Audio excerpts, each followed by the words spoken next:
Hey, to all the real estate professionals out there, I want to let you know the Buyer's Mind is sponsored by Homebridge Financial. Homebridge loan officers are experts in new home financing, and they bring sales ideas and strategies and market intelligence and programs that will help sell homes.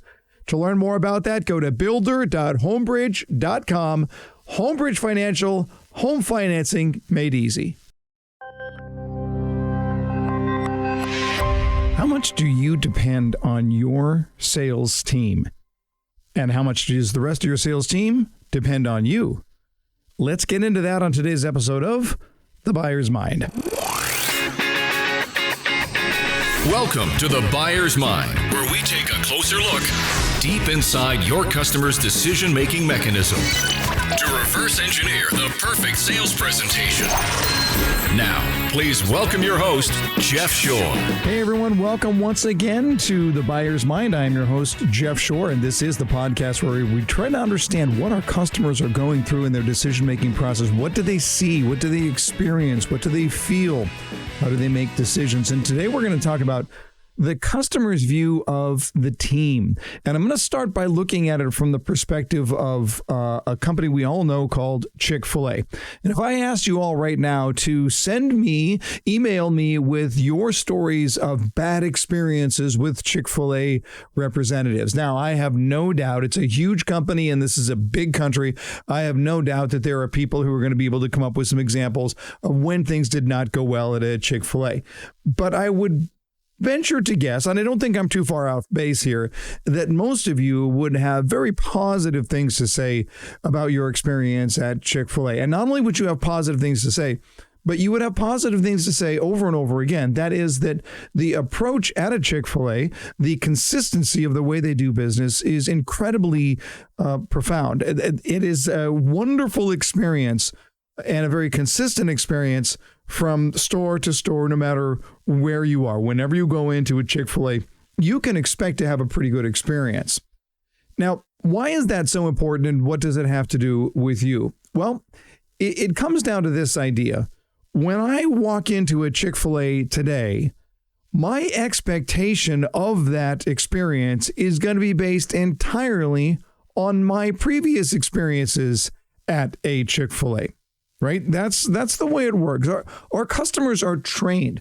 They are trained on what to expect out of their experience. And so as we look at that, I want to talk to those of you who are part of sales teams. And my guess is that's most of you listening to this podcast today, that you are a part of a sales team. We look at it from the perspective of we ask, well, what do I have to do with my team and my team's success? And what did my teammates have to do with my success?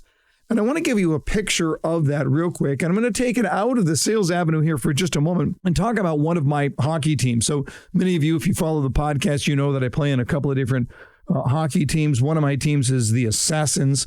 Quite an ironic name, actually, because we can't shoot, but we're called the Assassins. Anyway, there's a guy on our team on the Assassins, a great guy by the name of Kurt Miskowski. He goes by Goon. That's how everybody calls him. If you called him Kurt, people would look at, who are you talking to? We just call him Goon, which is really sort of a misnomer because the idea of a goon in hockey is somebody who is kind of a bully and mean and disruptive. And Kurt is one of the really, really great guys on the planet, not just on the ice, but he's just a great all-around guy. And he's a great teammate. And one of the things that I appreciate about having Kurt on the team is that it's not just that his teammates like him, but his opponents like him. So when we're playing a game and the other team sees that Kurt is on the ice, it just sort of makes them feel better. Like this is going to be a more enjoyable game. It's not going to get all chippy and obnoxious because Kurt's there to try and keep everything light and loose. He's the guy who's going to crack jokes on the ice. He'll have a little fun banter, both with his teammates and with the opposing players. He's just a profoundly good guy. And then what happens when I'm playing with guys like Kurt, I feel like I have more fun. And frankly, I feel like I play better.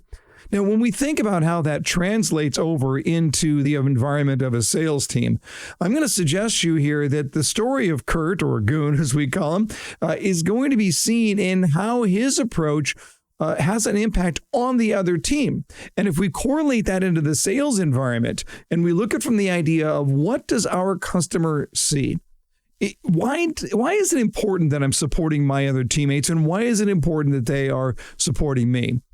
Because as a customer is doing business with your organization, the experience that they are going to have with that first sales professional that they're ever going to meet is going to flavor their experience about the entire organization, whether they end up talking to a different salesperson, either now or down the road, or anybody else that they're going to talk to in the organization.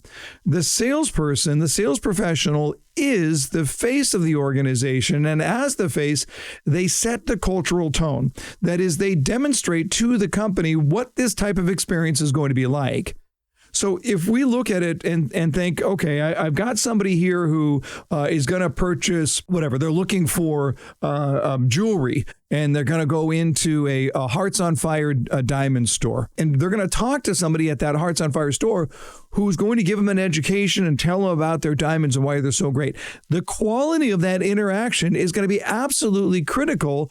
Should that person go to a different Hearts on Fire store somewhere else in the country at some other time in their life? They'll carry that experience. They will have an expectation of what this organization is like based on their interaction with that first salesperson. And not just as they talk to salespeople, but as they talk to everybody else along the way. So if I'm going to talk to somebody who is in sales, but there's a service component of what it is that they're going to be selling, and I've got to go through the process of trying to figure out who are these people and how do they work, the impression that I get from that first person, and again, that's so often the salesperson, is going to flavor the way that I talk to everyone else. I give you an example of this. I recently sold an investment property, and I used the company Open Door in order to do it. The first conversation that I had with somebody with Open Door was so wonderful. It was so enjoyable that it flavored the way that I would have every other conversation. That is, I went into those conversations with an expectation that this was going to be great. And in fact, it has been great. That culture has gone all the way through the organization. But how many people do I need to talk to that are negative? How many people do I need to talk to that are giving me a bad impression in order to taint that and change my opinion of the entire organization? Now, my point is this. Your teammates are relying on you, and you need to rely on your teammates. There has to be a level of excellence in every conversation such that the reputation of the organization makes it easier for you to do your job. When you are doing your job really well, when you are taking very, very good care of everyone that you talk to, then somebody else on your team is going to hear about that, even through word of mouth, and they are going to be the recipient, the beneficiary of your outstanding service. And when they do a great job, you are going to be the beneficiary.